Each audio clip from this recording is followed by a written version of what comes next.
¿Qué viene a ser un tumor de cabeza y cuello? Un tumor es un crecimiento anómalo de un grupo de células que van a originarse en diferentes órganos, ¿no?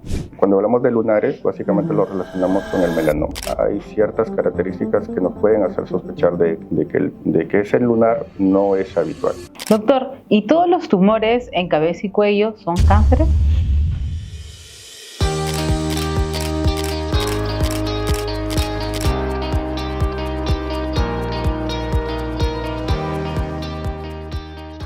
¿Sabías que los tumores de parótida generalmente son benignos? ¿Sabías que el alcohol y el tabaquismo puede provocar un cáncer de lengua? ¿Sabías que los cánceres de piel generalmente son de buen pronóstico? ¿Sabías que si uno tiene un tumor en las glándulas paratiroides que están ubicados acá en el cuello, podemos tener cálculos? Hola, soy la doctora Milagros Quinto y esto es Cirugía 24 Horas, el podcast. El día de hoy tenemos un tema muy interesante, que son tumores de cabeza y cuello. Tenemos un invitado muy especial, que es el doctor Boris Villavicencio, cirujano de cabeza y cuello. Doctor, ¿cómo está? Buenas tardes. Gracias por estar aquí de nuevo, ya en esa segunda vez, en Cirugía 24 Horas, el podcast. Doctor, cuéntenos un poquito acerca de usted. Bueno, soy cirujano de cabeza y cuello, ya tengo prácticamente 10 años de experiencia y laborando pues en el sector público y privado, tanto en el salud como en el Ministerio de Salud. Así que tenemos bastante experiencia para hablar sobre este tipo de tumores, ¿no? Que son importantes conocerlos, no son tan frecuentes, pero es importante conocer y saber algunos síntomas que pueden alterar notablemente el pronóstico del paciente. Exacto, eso es muy importante. Muy bien, doctor, entonces vamos a comenzar con las preguntas acerca de los tumores de cabeza y cuello. Vamos a comenzar con la pregunta más simple. ¿Qué viene a ser un tumor de cabeza y cuello? ¿Cuáles son los más frecuentes, ¿no? Claro, un tumor es un crecimiento anómalo de un grupo de células que van a originarse en diferentes órganos, ¿no? Dicho en términos coloquiales es un bulto, ¿no? Lo que el paciente es un bulto, ¿no? Que se puede encontrar, bueno, en este caso en la zona de cabeza y cuello. Ahora, si hablamos de los tumores más frecuentes en cabeza y cuello, digamos, los podemos dividir por zonas, ¿no? Pero usualmente son tumores que comprometen, digamos, la parte blanda, ¿no? O sea, digamos, piel, tejido celular subcutáneo, la parte muscular, pero también pueden estar involucrados algunos órganos, como la tiroides, paratiroides, la faringe, la laringe, ¿no? La lengua o la cavidad oral, ¿ok? Entonces, todos esos tumores tienen relevancia en este caso, ¿no? Doctor, ¿y todos los tumores en cabeza y cuello son cánceres? No necesariamente. ¿Sí? Hay algunas características que nos van a hacer sospechar de que un tumor podría ser canceroso, ¿no? Por ejemplo, una herida o una llaga que no cicatriza en más de 2 semanas en cuanto a cavidad oral, en la lengua específicamente, ya debemos sospechar de que ese tumor de repente no es tan bueno, ¿no? Y habría que corroborar o descartar si es un tumor maligno, un cáncer de lengua, con una biopsia, ¿no? Por ejemplo. Claro. Doctor, y hablando del cáncer de lengua, ¿usted podría decir que es hereditario? ¿O hay algunos factores de riesgo que pueden asociar al cáncer de lengua? Definitivamente los cánceres de lengua y de cavidad oral no son hereditarios, ¿no? Hay factores, factores de riesgo que van a predisponer a que el paciente desarrolle pues un tumor, en este caso maligno, ¿no? Por ejemplo, ¿como cuál factor? Como lo habíamos mencionado y estábamos conversando, el tabaquismo, el alcoholismo, ¿no? El uso de repente de prótesis que estén mal diseñadas, o de repente tener dientes en muy mal estado general o un inadecuado aseo oral, eso también puede contribuir a que se desarrollen tumores malos, ¿no? En este caso en la lengua.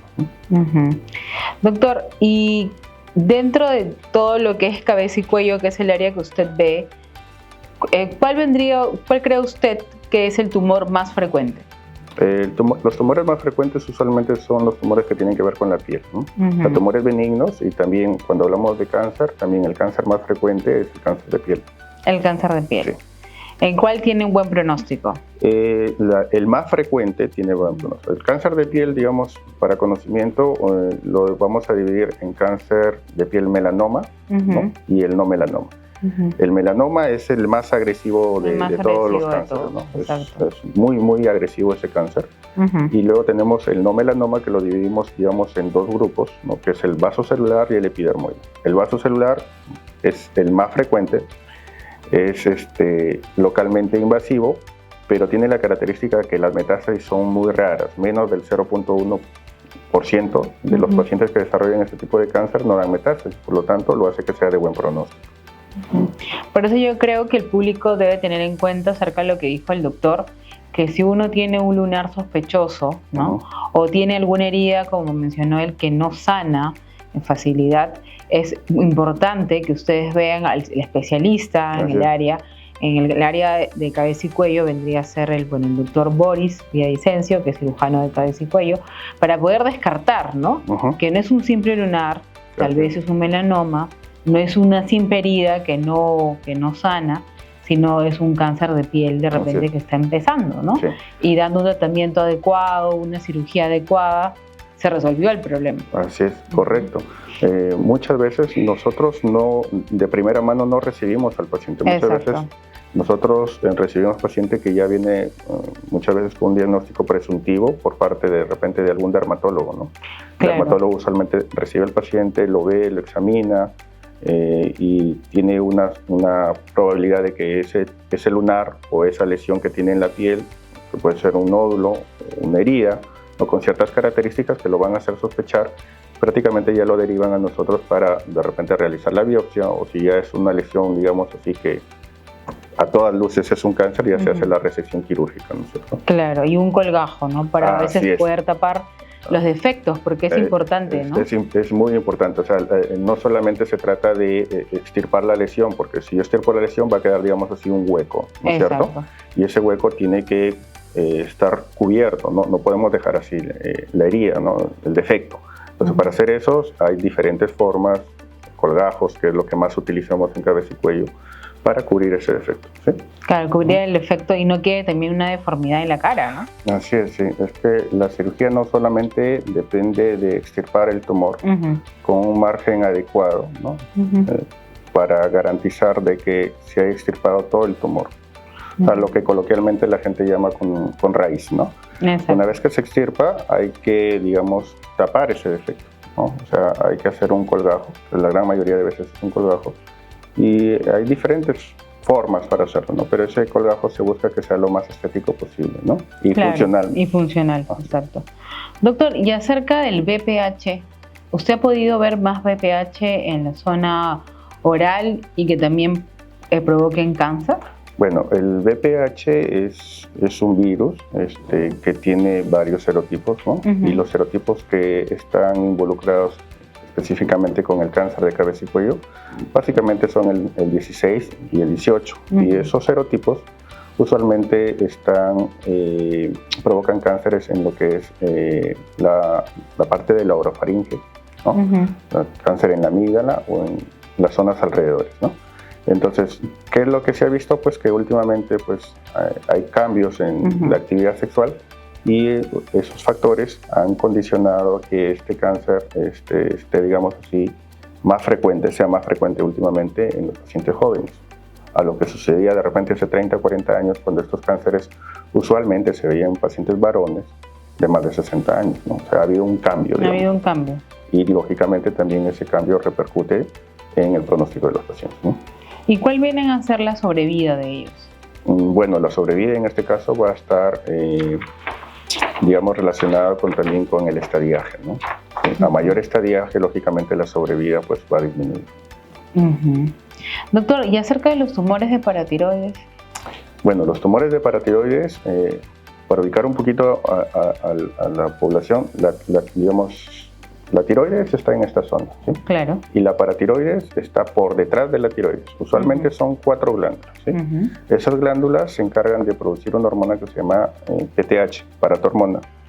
Y hay diferentes tipos de enfermedades que pueden involucrar. Pero cuando hablamos de tumores, lo más frecuente es que ocurra un tumor en esa glándula paratiroides y ese tumor va a producir mucha hormona, mucha paratormona, y eso va a producir que los niveles de calcio aumenten en el paciente, ¿no? Entonces estamos hablando de un hiperparatiroidismo primario producido en la gran mayoría de las veces por un adenoma de paratiroides. De paratiroides. Y esos son los que producen los famosos cálculos, por ejemplo, renales. Esos tumores pueden estar involucrados en aquellos pacientes que puedan presentar cálculos, no solamente en la vía urinaria, sino también en vesícula, en glándulas salivales, que también pueden haber cálculos. Cálculos también.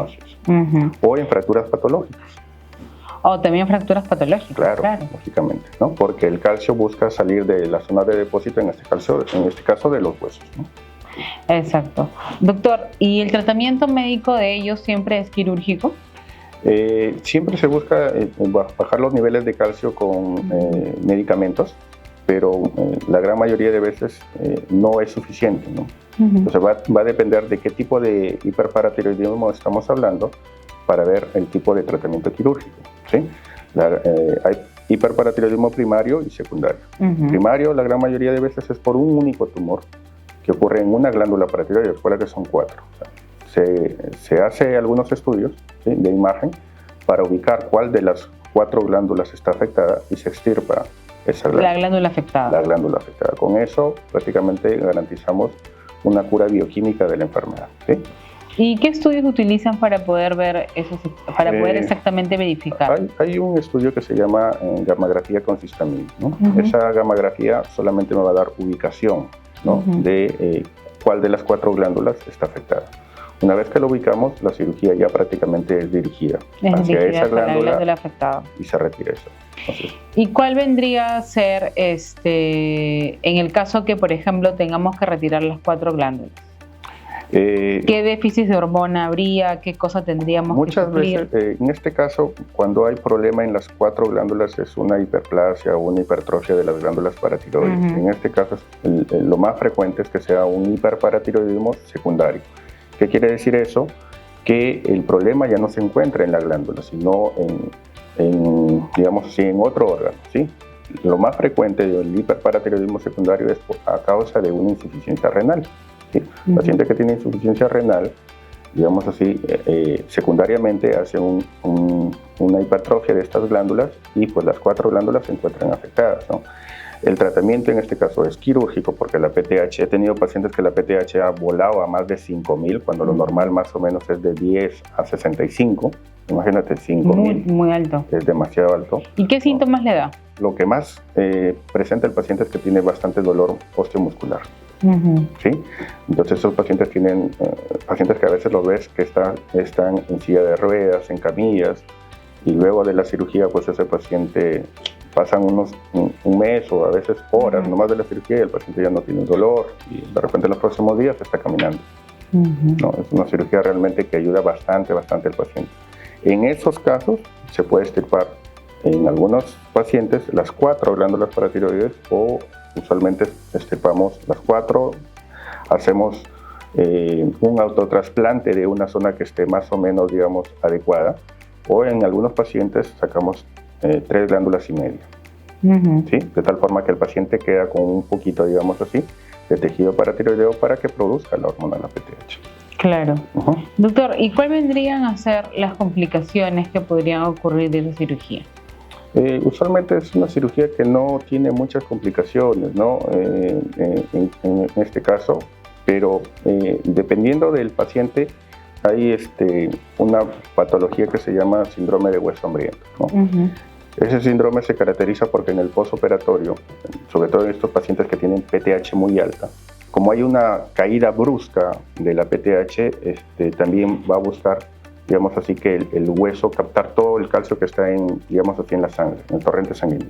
Entonces, ese calcio empieza a absorber todo ese calcio que está circulando por la sangre y el paciente hace que su nivel de calcio sérico caiga mucho. Entonces, eso es lo que nosotros comúnmente llamamos síndrome de hueso hambriento y pues hay que pasarle grandes cantidades de calcio endovenoso al paciente hasta que poco a poco se vaya estabilizando, ¿no? Eso puede demorar como una semana, como que puede demorar un mes.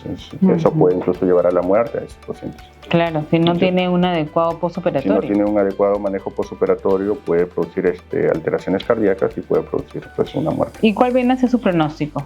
El pronóstico usualmente es bueno, ¿no? Cuando se hace una cirugía adecuada, el paciente usualmente se recupera después de 5 o 7 días, el paciente ya está en casa, ¿no? Con medicamentos vía oral, el pronóstico mejora bastantemente, ¿no? Sobre todo la calidad de vida, porque estos pacientes están que se olvidan las cosas, tienen bastante dolor osteomuscular, ¿no? Y tienen pues a veces algunos trastornos intestinales también, ¿no? Doctor, y dentro de los tumores de cabeza y cuello, ¿cuál vendría a ser el examen diagnóstico que usted podría decir que es gol estándar para la mayoría de los tumores? Va a depender de la localización del tumor, ¿no? Pero en términos generales lo que nos ayuda bastante es la ecografía y la tomografía. Y la tomografía. Sí. La resonancia no se tiene. También nos ayuda, por ejemplo, en tumores de glándulas salivales, ¿no? Nos ayuda a definir bastante la localización, las características de ese tumor, y pues de acuerdo a eso también podemos presumir una u otra cosa, ¿no? Si es un tumor bueno o malo. ¿Y los tumores de glándulas salivales son muy frecuentes? Sí, son tumores frecuentes, ¿no? Recuerda que en glándulas salivales no solamente tenemos una, ¿no? Son usualmente pares, glándulas salivales mayores y menores, y la más comúnmente afectada es la glándula parótida, que está justamente delante de la oreja. Entonces, son pacientes que acuden a consulta con un tumorcito y que pues no les genera ninguna molestia, ¿no? O sea, están ahí con su tumor y está creciendo, ¿no? Pero en algún momento ese tumor se puede transformar en algo malo. En algo malo. Sí, o sea, hay tumores derivados de las glándulas salivales que pueden, digamos así, mutar, ¿no? Mutan y se transforman de ser benigno a uno maligno. Y lamentablemente cuando es malo, usualmente son tumores de alto grado, o sea, son muy, muy agresivos. ¿Usted siempre indica una biopsia antes de poder hacer el diagnóstico definitivo o solamente con imágenes? Hay estudios de imágenes que te dan bastante sospecha de lo que puedes estar, de lo que puede estar pasando, ¿no? Pero definitivamente lo académico, ¿no? Y lo que se debería hacer en toda institución es hacer una biopsia, ¿no? Entonces la biopsia me va a definir a mí si el tumor realmente es bueno o malo. Pero siempre hay que tener algo pendiente, es de que la biopsia no es 100% concluyente, ¿no? O sea, es un conjunto de no solamente los signos que presenta el paciente, sino los síntomas también que ocurran, y también la ayuda que nosotros necesitamos, ¿no? Las imágenes, los exámenes de laboratorio, todo eso en conjunto nos hace presumir que es, ¿no? Doctor, y acerca del PET scan, ¿usted lo pediría para metástasis? El PET scan también lo utilizamos en algunos casos particulares, ¿no? Por ejemplo, en tiroides, por ejemplo, utilizamos cuando ya sospechamos de que el paciente está haciendo metástasis y no está respondiendo adecuadamente al yodo, ¿no? Por ejemplo. O sea, ¿y puede haber tumores que se confundan, que sean diagnósticos diferenciales? Sí, como en todo, puede haber tumores que se confundan, o incluso a veces hay infecciones, ¿no? A veces hay infecciones, por ejemplo, de repente en la glándula parótida, que pueden hacer incluso abscesos y pueden confundirse con como es un aumento de volumen, se puede confundir. ¿Y acerca de la parotiditis, doctor? La parotiditis es una enfermedad usualmente viral, ¿no? Es usualmente viral, pero digamos así, tiene un tiempo de que va más o menos de 7 a 10 días y nuevamente el cuadro se resuelve prácticamente por sí solo, ¿no? Claro. ¿Y hay pruebas de laboratorios que se pueden hacer? Marcadores tumorales, tal vez. Para este caso no. Para este caso no hay un marcador tumoral, digamos, que te salga elevado y te diga pues que ese tumor es malo, ¿no? Simplemente en este caso la biopsia, el estudio de imagen, que puede ser una tomografía o una resonancia, y eso me va a dar muchas pistas de qué es lo que puede estar pasando, ¿no? Y en lo que es, doctor, retomando el tema de lo que es cáncer de piel, por ejemplo, usted ha visto pacientes, su población, la gran mayoría son pacientes que son mayores, sí, con exposición al sol, tal vez. La gran mayoría son pacientes usualmente de más de 50, 60 años, ¿sí? Que han tenido en etapas tempranas de su vida bastante exposición al sol, y eso es lo que, pues, el principal factor de riesgo que va a generar en el paciente pues, un cáncer de piel, ¿no? Lógicamente también es más frecuente en aquellos pacientes que son de piel clara, ¿sí? Pues esos pacientes que son de piel clara, que han tenido una juventud de repente que les gusta bastante la playa, ellos tienen mayor predisposición. Así, ¿sí? Pacientes a veces que de repente tienen, no sé, en un estado de inmunosupresión, pacientes con VIH, toman corticoides o alguna otra enfermedad autoinmune, también son factores de riesgo que pueden predisponer a desarrollar un cáncer de piel. ¿Y cuál viene a ser el caso más interesante que ha tenido usted hasta ahora? Recuerdo mucho dos pacientes que operamos hace como, el primero de ellos creo que hace 4 o 5 años y el otro hace como 3 años, de un cáncer que involucraba el labio, ¿sí? Cuando hicimos la resección del labio prácticamente se resecó casi el 95% del labio. Hacer una cirugía en ese caso para reconstruir el labio es algo muy, muy complejo, ¿no? Tal es así que a veces se recomienda hacer microcirugía, ¿no? Y la microcirugía es muy costosa, es muy delicada, pero diseñamos un colgajo que nos ayudó a hacerlo lo más estético posible y lo más funcionalmente posible. Esos pacientes quedaron prácticamente muy bien, ¿no? 2 casos tengo. Es poco común que llegue así, pero o sea, eso es lo que, digamos así, lo que yo guardo, ¿no? Que ha sido una cirugía de bastantes horas, ha sido una cirugía que ameritó una reconstrucción muy exquisita y se llegó unos resultados muy satisfactorios no solamente para el paciente, sino también para el grupo que trabajó en ese tipo de cirugía, ¿no? Y también es importante los cuidados post-colgajo, ¿no? Lógicamente, sí. Hay que estar ahí vigilando a ver cómo va el colgajo, el seguimiento, ¿no? Tener al paciente hospitalizado. En ese caso, los tuvimos a los pacientes con sonda nasogástrica más o menos un promedio de 7 a 10 días para que se mantenga más limpia la herida, la cavidad oral, porque en la cavidad oral hay muchos gérmenes, ¿no? Entonces eso puede complicar el postoperatorio. Antibióticos endovenosos, antiinflamatorios, entonces todo un seguimiento hasta que nos dé la certeza de que ese colgajo va a ser viable como para darle de alta y pues seguirlo viendo, ¿no? en el postoperatorio. Claro, seguir observándolo, ¿no? Y por ejemplo, estos tumores, doctor, ¿pueden dar algunos síntomas característicos? Cuando tú dices tumores, ¿te refieres a por ejemplo, tumor en particular? Por ejemplo, usted nos mencionó que los tumores de la paratiroides hay alteración con el calcio, ¿no? Sí. Ya. Entonces, dolores musculares, todo. Por ejemplo, en los tumores de la zona de la cara o de la piel, nos mencionó usted también que, por ejemplo, son heridas que nunca cierran o lunares que no tienen un aspecto adecuado, ¿no? Pero ¿qué aspecto es el que el paciente podía verse al espejo y decir, no, este lunar está medio raro? ¿Tiene alguna forma en específica, algún color en específico? Sí. Bueno, ahí estamos hablando particularmente ya, cuando hablamos de lunares, básicamente lo relacionamos con el melanoma, ¿sí? Entonces, en el melanoma hay ciertas características que nos pueden hacer sospechar de que ese lunar no es habitual, ¿sí? Por ejemplo, si yo tengo un lunar en una parte del cuerpo y veo que ese lunar cambió su forma, empezó a crecer de un momento a otro, o de repente si yo veo que ha crecido, si hago una línea divisoria, ¿no? De tal manera que divido al tumor en derecha-izquierda y ese tumor cambió de color una mitad con la otra, entonces ese lunar puede ser algo anómalo, ¿no?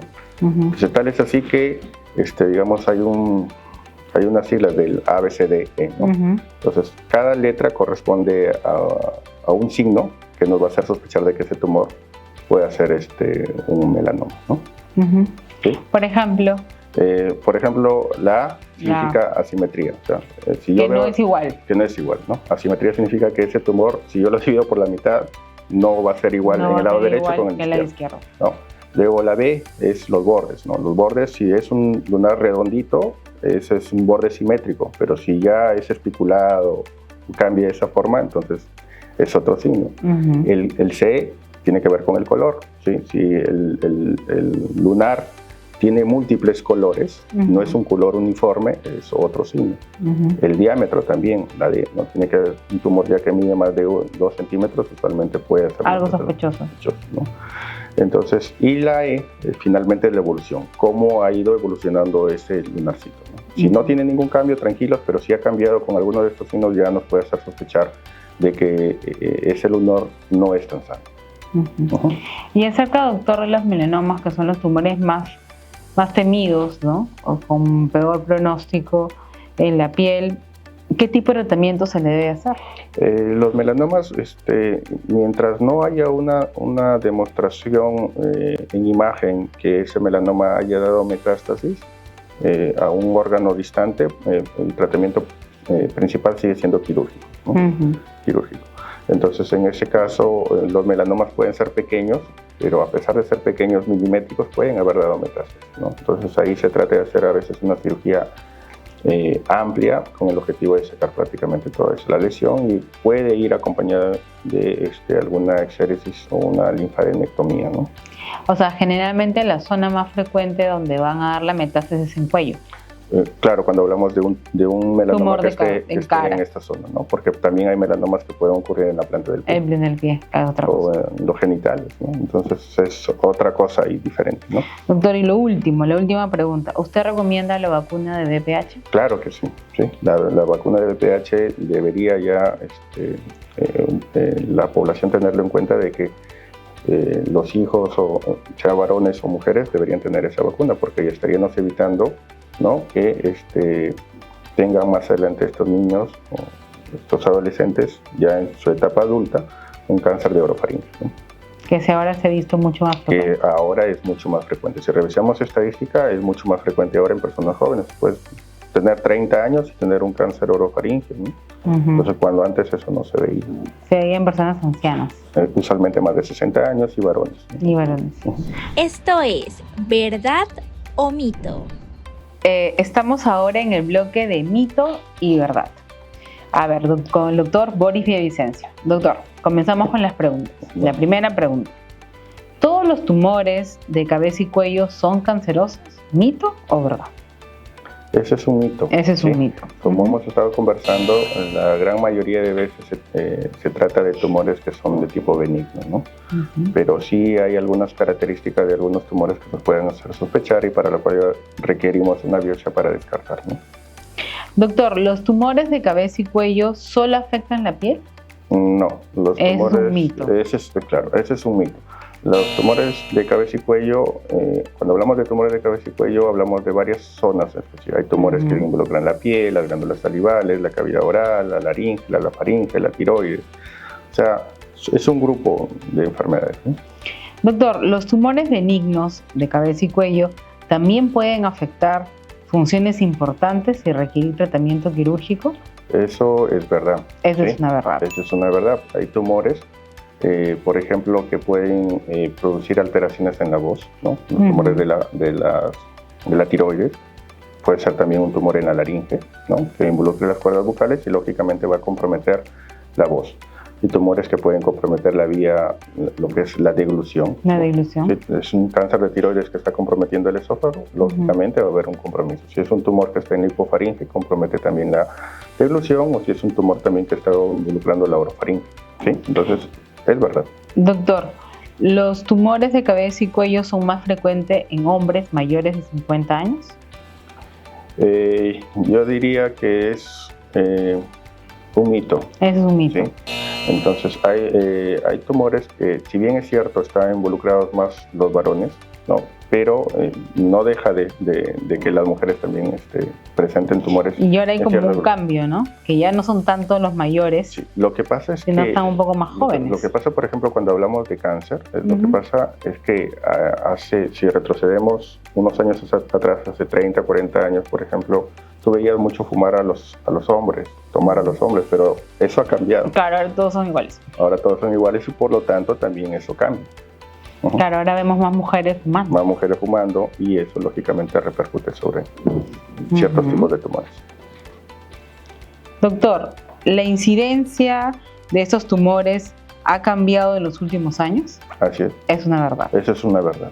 Ha cambiado, ¿no? Como lo venimos viendo, estos hábitos han ido cambiando y por lo tanto también la frecuencia de los tumores, la epidemiología ha cambiado. Exacto. ¿Sí? Doctor, acerca del virus de papiloma humano.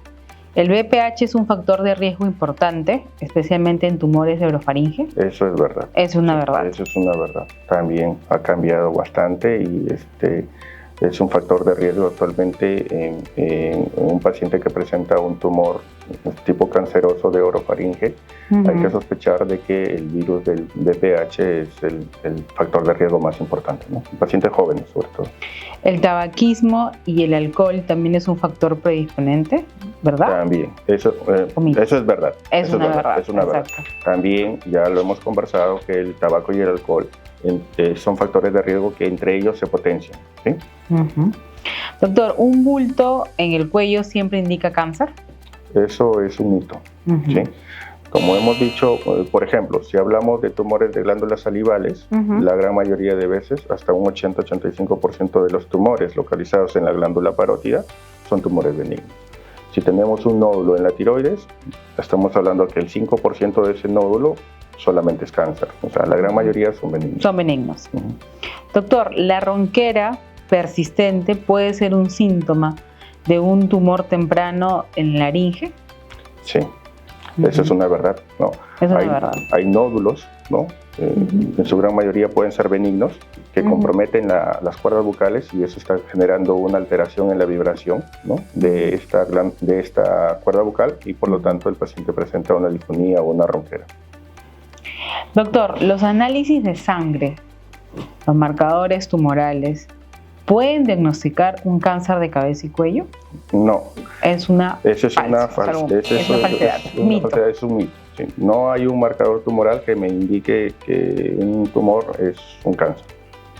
Doctor, acerca de las biopsias. La biopsia es un procedimiento seguro y que generalmente se realiza con anestesia local para tener mínimas molestias. Eso es verdad. Es una verdad. Es una verdad. A veces tienen también una guía ecográfica, ¿no? Para poder sí, recordemos que hay diferentes tipos de biopsias, ¿no? Hay biopsias que se utiliza corte, ¿sí? Y hay biopsias que se hace con aguja. Entonces, la gran mayoría de biopsias en cabeza y cuello se hacen con guía ecográfica, ¿no? O sea, es como una inyección, digamos así, donde por medio de la ecografía la punta de la aguja se dirige hacia donde está localizado el tumor, se toma una muestra, se manda a analizar y esperamos el resultado. Perfecto. Doctor, ¿la biopsia es indispensable para poder confirmar si un tumor es bueno o malo? Eso es verdad. Eso es una verdad. Eso es verdad. Sí. La biopsia me va a dar el diagnóstico. El diagnóstico. Y de acuerdo a ello el tratamiento. Sí. ¿No? Pero no solo, o sea, aparte de la biopsia es un conjunto de exámenes, ¿no? El examen físico, lo que siente el paciente, los exámenes auxiliares que se tomaron. Y bueno, por culminar la biopsia, ¿qué es lo que se pidió? Teóricamente es que la biopsia te va a dar el diagnóstico, pero también como conversamos, hay márgenes de error, digamos así. Claro. ¿No? Las biopsias tienen margen de error y puede hacer que una biopsia me indique que el resultado no, digamos, si no es cáncer, pero de repente los hallazgos de ecografía o tomografía me indican lo contrario, y cuando operas al paciente también te indica lo contrario. Entonces, digamos que si bien es cierto nos ayuda bastante la biopsia, no es completamente definido, pero sí ayuda bastante, ¿no? Doctor, acerca de los exámenes diagnósticos auxiliares, las radiografías simples no son suficientes para el estudio, así como una tomografía o una resonancia, para poder ver los detalles más específicos de un tumor en cabeza y cuello? Eso es una falsedad, es una mentira, ¿no? O sea, una radiografía no lo utilizamos. No va a ayudar. Una radiografía le va a ayudar una tomografía o una resonancia, dependiendo de qué tipo de tumor es la sospecha. Dependiendo de la zona, ¿no? Dependiendo de la zona. Sí, nos va a ayudar mucho más una tomografía, sobre todo cuando son tumores de repente dependiendo de huesos, ¿no? O de repente una resonancia, ¿no? O incluso a veces una ecografía, ¿no? Cuando hablamos, por ejemplo, de tiroides. De tiroides. Doctor, ¿usted realiza sus propias ecografías? No, prefiero siempre mandarlo con un colega radiólogo que tenga amplia experiencia para un diagnóstico más certero. Doctor, los estudios de imágenes, como los que hemos conversado, las tomografías, la resonancia, ¿son peligrosos por la radiación? ¿Ese es un mito? Eso es, bueno, si hablamos de ecografía, digo que eso es un mito, ¿no? Es un mito. La ecografía, a pesar de que utiliza radiación, pero es mínima, que no va a afectar absolutamente nada. Cuando hablamos de tomografía, eso sí ya sería una verdad, ¿no? Porque si puede generar algún daño, Siempre y cuando, es que hay ciertas particularidades, ¿no? Si solamente lo utilizamos, la zona de cabeza y cuello probablemente sí se pueda utilizar, ¿no? Siempre con alguna cobertura, de repente si la persona está gestando, ¿no? O sea, yo creo que va a depender. Porque a veces esos estudios son necesarios, a veces en realidad. Sí, a veces sí son necesarios. No podemos omitirlos. Exacto, ¿no? Pero sí, el paciente hay que tener alguna cierta restricción o alguna cobertura, algo para proteger de repente. Protegerlo. Doctor, ¿el diagnóstico puede basarse únicamente en los síntomas? Yo creo que el diagnóstico te da prácticamente un 90% de probabilidad de que aciertes el diagnóstico, ¿no? Pero nosotros tenemos que ayudarnos de otros exámenes, ¿no? Es un mito. Claro, no es solamente eso. No es exacto, es un mito. O sea, el diagnóstico no solamente son los síntomas que presenta el paciente, sino también nos ayudamos de los signos que presente y de las ayudas, ¿no? de los exámenes auxiliares, ¿no? Doctor, ¿la estadificación de un tumor es esencial para poder decidir el enfoque terapéutico que va a requerir un paciente? ¿Cuál fue la pregunta? La estadificación de un tumor es esencial para poder definir el pronóstico y el enfoque terapéutico de un paciente. Eso es una verdad. Es una verdad, sí. De acuerdo al diagnóstico que tengamos, vamos a establecer un plan, no solamente un plan quirúrgico, sino también un plan de seguimiento, y lógicamente todo eso nos va a dar una idea de cuál es el pronóstico del paciente. Claro, la estadificación viene a ser como una clasificación que se realiza el tumor de acuerdo al tamaño, la localización, si tiene una metástasis, ¿no?, a distancia o cercana. Entonces eso ayuda, o los números de ganglios también comprometidos, ayuda primero para el pronóstico del paciente y qué medidas tenemos que hacer para poder tratarlo también. Así es. Doctor, ¿los tumores malignos de la zona de cabeza y cuello tienen un mal pronóstico? Aquí va, por ejemplo, si hablamos de tiroides, esto, si es que hay compromiso ganglionar, sería un mito, ¿no? Un mito. Porque a pesar de que un tumor maligno de tiroides, un cáncer de tiroides, tiene metástasis, el pronóstico sigue siendo bueno, ¿sí? Entonces ahí, por ejemplo, sería un mito. Pero si hablamos, por ejemplo, de un cáncer de lengua, eso sería una verdad. ¿Sí? Porque los cánceres de lengua que ya tienen metástasis, prácticamente el pronóstico se reduce a la mitad. ¿Qué quiero decir con el pronóstico? O sea, la supervivencia. ¿Sí? Si digamos tengo solamente un cáncer de lengua localizado solamente en la lengua, la supervivencia es alta, ¿ya? 90% o incluso un poquito más, dependiendo del tamaño. ¿Sí? Pero si ese tumor ya dio metástasis, prácticamente se reduce a la mitad. Se reduce a la mitad. 40-45%. Doctor, ¿el seguimiento de un paciente con cáncer de lengua debería ser con tomografía? Sí, con tomografía, con resonancia en algunos casos. En algunos casos, para el seguimiento, es una verdad. Sí, es una verdad. Doctor, ¿la cirugía siempre viene a ser el primer tratamiento en un tumor de cabeza y cuello? No necesariamente, o sea, es un mito. Es un mito. Es un mito, ¿no? O sea, recuerda que hay tumores benignos y hay tumores malignos, ¿no? Si hablamos de un tumor maligno, casi siempre va a ser tratamiento quirúrgico. Pero si es un tumor benigno, podemos ver cómo evoluciona, ¿sí? Esperar y de repente en el tiempo tomar la decisión, ¿no? O si de repente lo más frecuente, creo que hablamos en el podcast anterior, un nódulo tiroideo, ¿sí? La gente piensa que necesariamente se tiene que operar o se tiene que iniciar, y no necesariamente. ¿No? Hay ciertos criterios. Sí, hay ciertos criterios que nos van a permitir a nosotros tomar la decisión de una biopsia y una cirugía. Doctor, y acerca de la quimioterapia en tumores malignos, ¿se da en tumores de cabeza y cuello? Sí, varios tumores en cabeza y cuello pueden necesitar quimioterapia, pero más frecuentemente radioterapia en el postoperatorio. Es más frecuente. Para ayudar a controlar, digamos así, la recidiva, la probabilidad que ese tumor regrese, ¿no? Doctor, cuando uno le dicen que se tiene que someter a una cirugía, por ejemplo, por un cáncer de lengua, ¿son cirugías muy amplias? La gran mayoría de veces sí, porque no solamente se trata... Es una verdad. Es una verdad, sí, es una verdad. Se trata no solamente de operar, extirpar el tumor en la lengua, sino también hay que hacer una linfadenectomía, o sea, extirpar los ganglios que se sospechan que puedan estar comprometidos.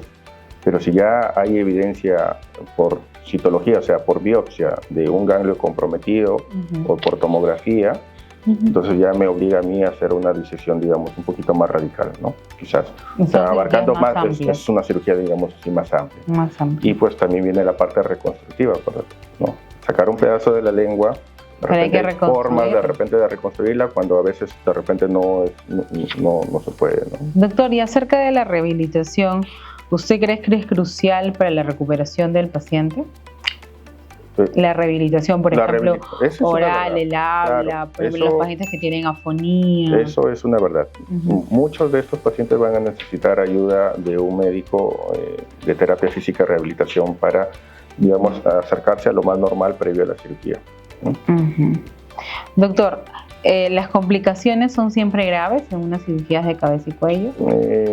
La gran mayoría, eso es un mito, porque la gran mayoría de veces no tenemos complicaciones. Si bien es cierto hay complicaciones, pero no suelen ser mortales, no suelen ser mortales. Doctor, en etapas tempranas, el pronóstico de un tumor de cabeza y cuello es muy favorable y tiene muy alta tasa de supervivencia si lo detectamos a tiempo. Esa es una verdad. Es una verdad. Todo cáncer, si hablamos de cáncer, todo cáncer diagnosticado en una etapa temprana, o sea, en estadio 1 y 2, se consideran estadios tempranos, tienen un mejor pronóstico. Doctor, muy bien. Entonces, dentro de las recomendaciones que podríamos dar a nuestros pacientes, por favor, que no fumen. Sí. Por favor, no fumen. Por favor, no fumen. El tabaco es muy malo para muchas cosas. Ni tabaco ni alcohol, de preferencia. Porque esos dos son como los amigos inseparables, ¿no? Y repercuten notablemente sobre la cavidad oral, específicamente sobre la lengua. Y también, si hablamos de cáncer de lengua, pues hay que tener un adecuado higiene oral y el estado de nuestros dientes tienen que ser adecuados también. Porque también tienen que visitar al odontólogo. Exacto. Deben visitar al odontólogo para que... Entonces, como recomendación, si hablamos de cáncer de lengua, hay que recordar que toda lesión en la lengua que no cicatrice, o sea, una herida que tengo en la lengua que no cicatrice en más de 2 semanas, eso hay que descartar que no sea un cáncer en la lengua. Bueno, señora y señora que nos ven a través de nuestro podcast de Cirugía 24 horas, yo creo que ha sido un tema muy interesante. Hemos tocado muchos temas acerca de lo que es cáncer de lengua, lo que es el cáncer de piel, los tumores de paratiroides, de parótida, que son generalmente los tumores más frecuentes de la zona de cabeza y cuello. Yo creo que ustedes han podido estar informados acerca de los tipos de tumores, que son tantos, que cuando ustedes ven, el doctor explicó muy bien el A, B, C, D y E de las 5 características que debe tener un lunar para pensar que estamos sospechando de un melanoma o un tumor que es malo, ¿no? Si no tiene una simetría, si es diferente un lado del otro, si tiene una coloración diferente, si tiene una forma irregular, si tiene un crecimiento más de lo normal y el cambio de coloración. Es muy importante que ustedes, que se ven la cara, es algo que ustedes lo ven todos los días, si ven un lunar que cambió de coloración de un momento a otro, preocuparse e ir con un especialista para que le puedan hacer un diagnóstico adecuado. Y recuerden, por favor, no fumen, traten de evitar el alcohol lo menos posible. Yo sé que son fiestas, todos queremos brindar, pero hay que tratar de reducir un poquito el consumo del alcohol y por favor no fumen. Ustedes en las cajetillas de cigarro ven los dibujos de los cánceres de lengua, porque es obligatorio de acuerdo a la ley que lo coloquen, y también el cáncer de pulmón. Entonces traten de poder evitar eso y siempre busquen un especialista adecuado para poder darles un tratamiento adecuado. Doctor Boris, ha sido un placer y en verdad muy ilustrativo conversar con usted el día de hoy. Doctor, ¿dónde lo podemos encontrar? Bueno, me pueden encontrar en Cirugía 24 horas y estaremos ahí pues gustosos de atenderlos para resolver algunas dudas, porque a pesar de esto siempre quedan dudas. Exacto. Sé que ha sido un tema muy amplio, muy genérico, y pues de repente habrá oportunidad para detallarnos en un nuevo podcast, de repente, de un tema específico, ¿no? Puede ser de repente glándulas salivales, parótida o cada uno de ellos, de tal forma que la población tenga mayor información, ¿no? Y podamos diagnosticar esos tumores a tiempo, porque eso va a repercutir sobre el pronóstico del paciente. Exacto, doctor. Y yo creo que es un hecho que lo vamos a tener nuevamente aquí en nuestro podcast de Cirugía 24 Horas. Bueno, yo soy la doctora Milagros Quinto. Esto es Cirugía 24 Horas, el podcast. Nos vemos en una próxima entrega.